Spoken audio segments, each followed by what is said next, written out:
Hi, I'm Anita Lane, the creator of the Founder Chronicles, the podcast where we chronicle the critical decisions that founders make along their startup journey. Come learn and grow with us. You ready? Let's go. Thanks, Anita.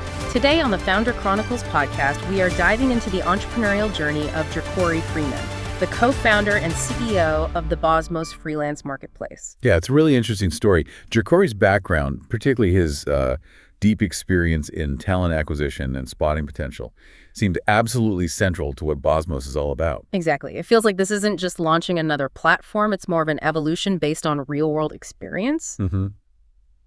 And, Bosmos staffing has already been operating, building that foundation in connecting talent with opportunities. This new marketplace feels like the next logical step, powered by tech. Right. And for you listening, especially if you're interested in, new models in the freelance economy and the why behind them, this is a fascinating look.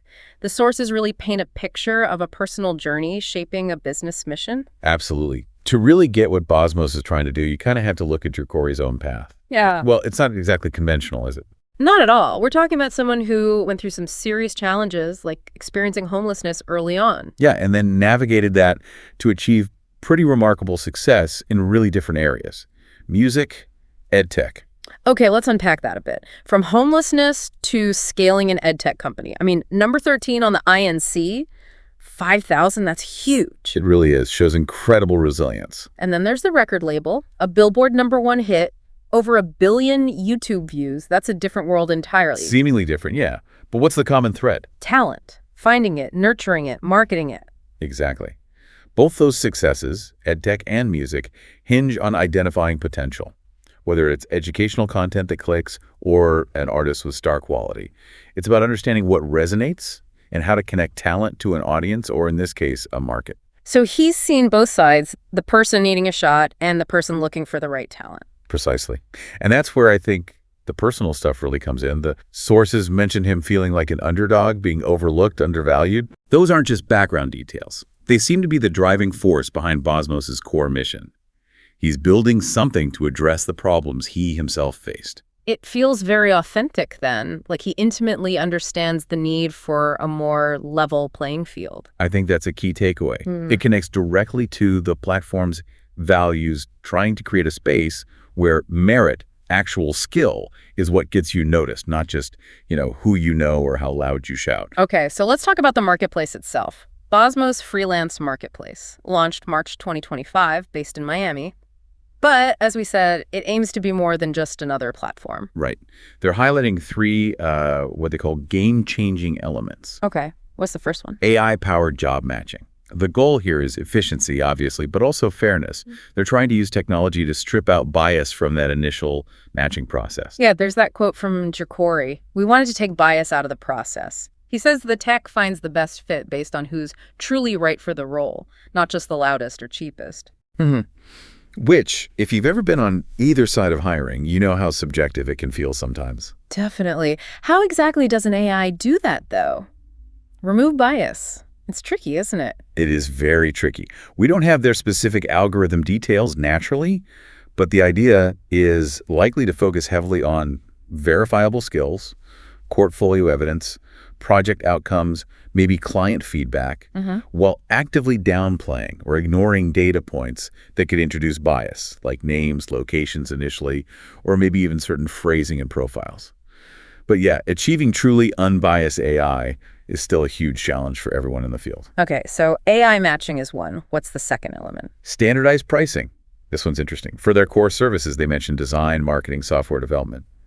Bosmos has set price ranges for specific tasks or project types.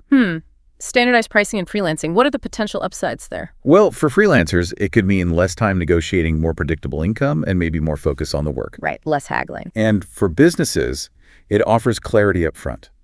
The potential cost range, which makes budgeting much easier. It could really streamline the whole engagement process. Takes away some of that back and forth. I can see the appeal for both sides, actually. It's efficiency again. Yeah, efficiency and transparency.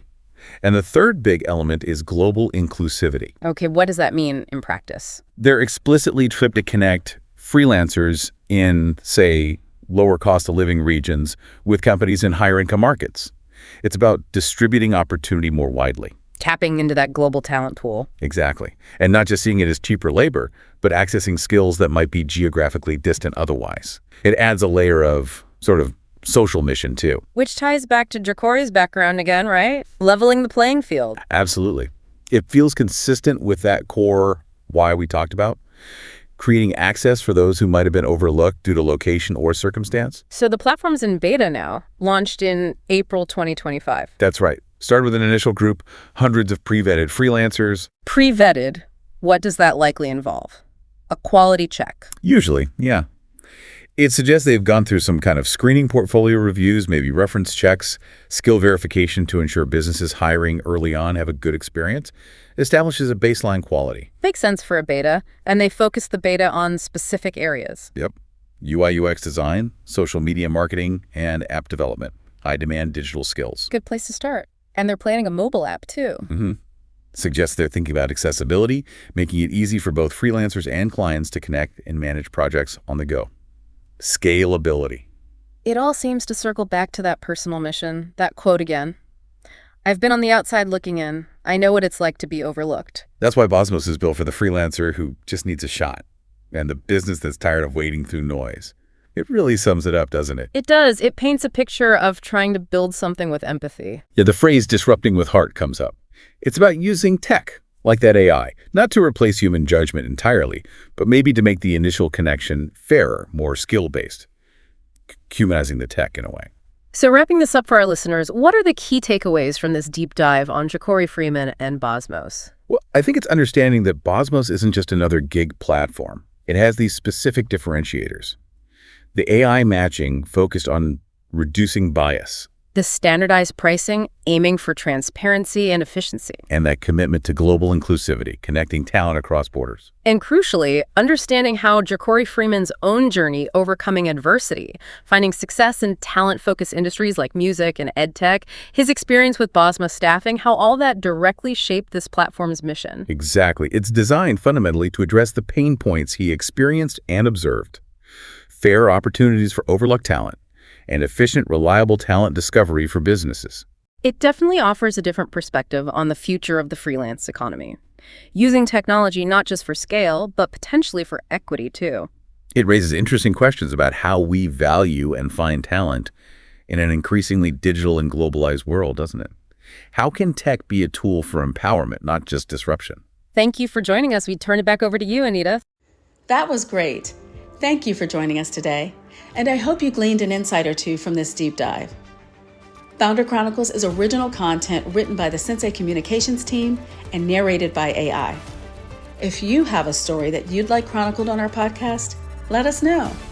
Send an email to mystory@founderchroniclespodcast.com. Until next time.